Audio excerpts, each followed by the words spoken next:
So, dear students, good morning to you all one more time. आज आपण आठवीच्या science या विषयातील चॅप्टर नंबर 1 मधील पुढचा भाग पाहणार आहोत. पूर्वीच्या व्हिडिओमध्ये आपण पाहिलेलं आहे की chapter number 1 living world and classification of microbes यामध्ये आपण बायोडायव्हर्सिटी म्हणजे काय शिकलेलं आहे. त्यानंतर क्लासिफिकेशन गिवन बाय द विट्टाकर हे सुद्धा आपण पाहिलेलं आहे. 5 किंगडम क्लासिफिकेशन पाहत असताना आपण पाहिलं की कुठले 5 किंगडम आहेत. तर पहिला किंगडम होता मोनेरा, सेकंड प्रोटेस्टा, थर्ड आहे फंगी, फोर्थ आहे प्लांटी अँड फिफ्थ ॲनिमलिया. तर फोर्थ आणि फिफ्थ आपण 9th आणि 10th पाहणार आहोत आणि पहिले 3 आपण काल अभ्यासलेले आहेत. तर या व्हिडिओमध्ये आपण आता पाठातला जो पुढचा भाग आहे तो म्हणजे क्लासिफिकेशन ऑफ मायक्रोब्स हे पाहणार आहोत. So first question arises, what is the meaning of microbes? The meaning of microbes सूक्ष्मजीव असं आपण त्याला म्हणूया. मग एक्झॅक्टली मायक्रोबला डिफाईन कसं करता येतं तर आपल्याला सांगता येईल, the very smallest living organism which cannot be seen by the naked आयज is called as microbe. And again, you know that some microbes are useful while some microbes are harmful. मग या मायक्रोबचा अभ्यास करताना या मायक्रोबमध्ये कोण कोण येतात हे आपण आजच्या तासामध्ये सविस्तर असं पाहणार आहोत. त्यांची विस्तृत अशी माहिती आपल्याला या आजच्या तासामध्ये घ्यायची आहे. So in last period we have seen about kingdom Monera and the examples are here.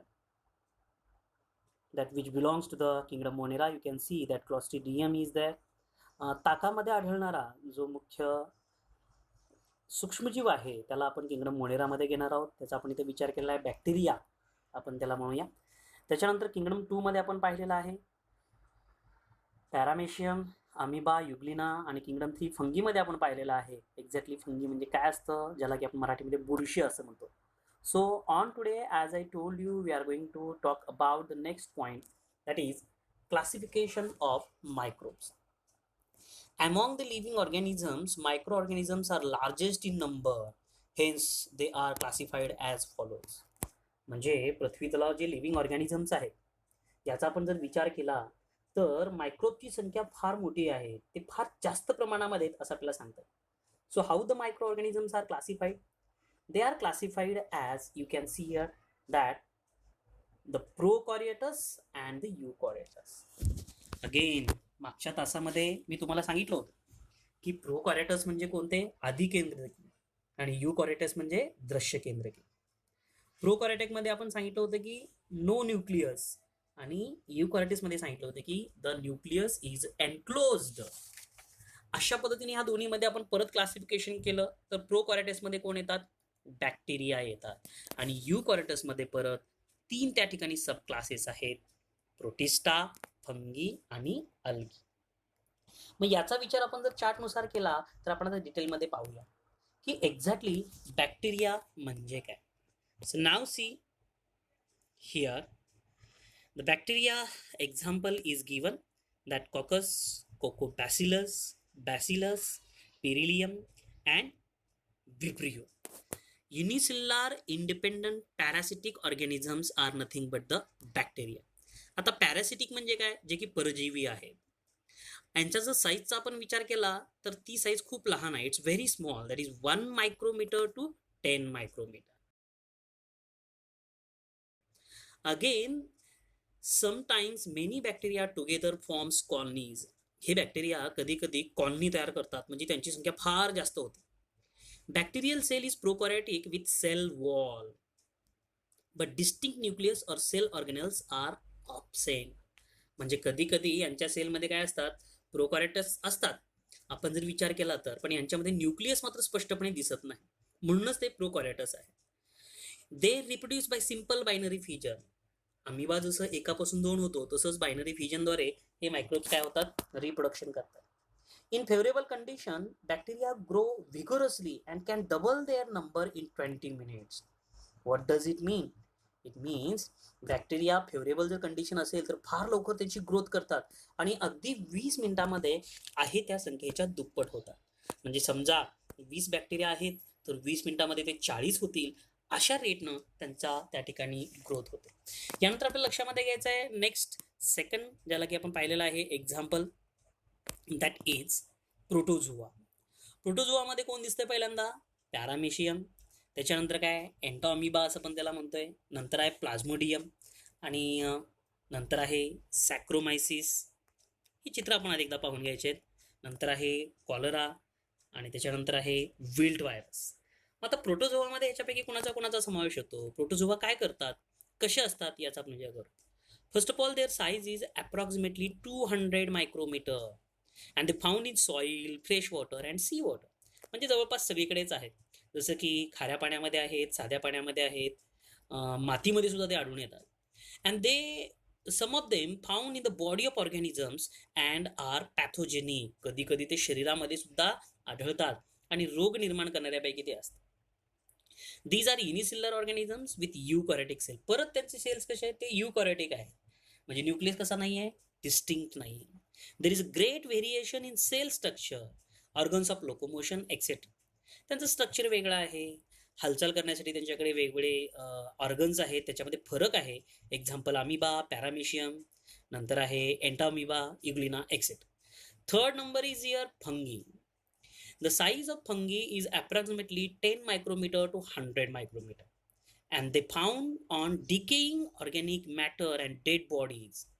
मृत जे काही वनस्पती असतात, प्राणी असतात, यांच्या बॉडीवरती ते आढळून येतात आणि त्याच्यावरती ते वाढतात, त्यांना आपण फंगी असं म्हणतो. And they are also eukaryotic, म्हणजे यांच्यामध्ये सुद्धा nucleus distinct and saprophytic also are called them. त्यांना सॅप्रोफॅटिक का म्हणलं जातं? मृतोपजीवी असणारे. They absorb the food from the decaying organic matter. मृत वस्तूच्या किंवा प्राण्याच्या शरीरावरनं त्यांचं ते काय मिळवतात? न्यूट्रिशन मिळवतात.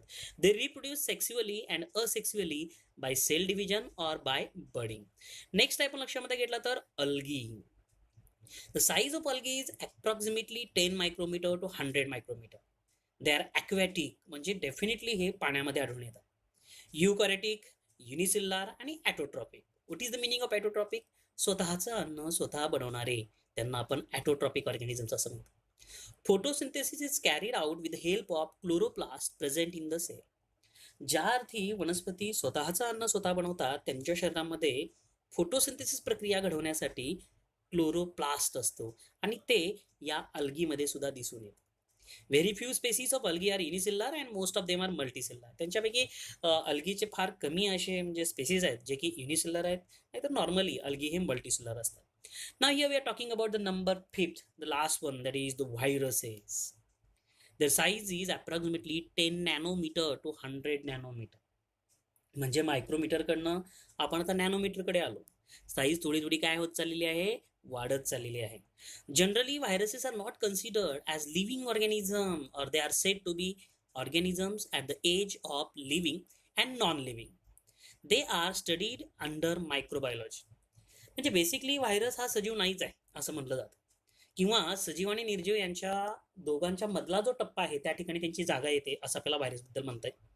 Viruses are extremely minute that 10 to 100 times smaller than the bacteria. म्हणजे आपण जर विचार केला तर बॅक्टेरियापेक्षा सुद्धा ते लहान आहेत, नॅनोमीटरमध्ये ते येतात. म्हणजे आधी आपण मायक्रोमीटर नॅनोमीटर मधला फरक लक्षात घेऊया. तर 10 to 100 times smaller than the bacteria असं आपल्याला त्याला म्हणता येईल. And can be seen only with electron microscope. म्हणजे मायक्रोस्कोपच्या खालीच त्यांचा फक्त अभ्यास करता येतो. They are found in the form of independent particles. Virus a long molecule DNA that is deoxyribonucleic acid and RNA that is ribonucleic acid covered by a protein coat. सध्या आपण सर्वजण कोरोना व्हायरस बद्दल ऐकतोय, आपल्याला माहित आहे, तर तो सुद्धा एक प्रकारचा व्हायरस आहे आणि प्रोटीन कोटिंग त्याला असतं हे सुद्धा आपण ऐकलं. Viruses survive only in living plant or animal cells and produce their own proteins with help of host sale.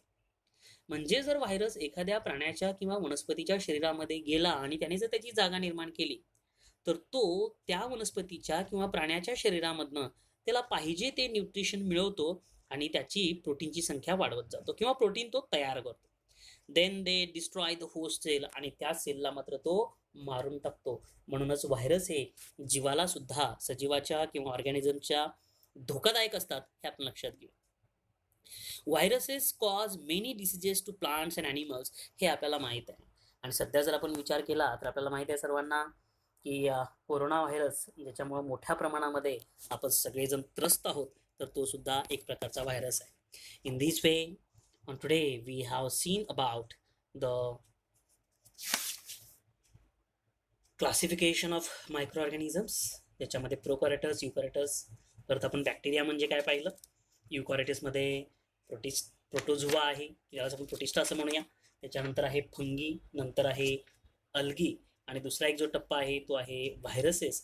या सगळ्यांचाच अभ्यास आपण या ठिकाणी केलेला आहे. आणि या पॉईंट नंतर आपला पाठ खऱ्या अर्थानं या ठिकाणी संपवतो आहे. But before that, one more interesting thing when we are talking about the virus, it is known to you all. HIV, human immunodeficiency virus, ज्याच्यामुळे एड्स हा डिसीज होतो. पहा, एड्स हा डिसीज होण्यासाठी HIV हा व्हायरस कारणीभूत आहे, हे आपण लक्षामध्ये घ्यायला पाहिजे. असे प्लांट्समध्ये वगैरे सुद्धा इन्फेक्शन निर्माण करणारे व्हायरसेस असतात, हे आपण या पाठामध्ये पाहिलेलं आहे. सो टिल हिअर आपण पाहिले, इथं आज थांबूया. विद्यार्थ्यांनी हा पाठ समजून घेतल्याच्या नंतर एक्झरसाइज जी खाली दिलेली आहे ते पूर्ण करायचं आहे. ॲक्टिव्हिटी बेस्ड एक्झरसाइज आहे आणि ती समजायला सुद्धा सोपी आहे, तेव्हा तुम्ही सर्वांनी एक्झरसाइज पूर्ण करावं असं मला वाटतं. नेक्स्ट व्हिडिओमध्ये आपण चॅप्टर नंबर 2ला सुरुवात करणार आहोत, हेही सर्वांनी लक्षात ठेवायचं. आणि हा व्हिडिओ आवडला तर लाईक करून शेअर करा, सबस्क्राईब करा. So we will meet in the next video. Thank you.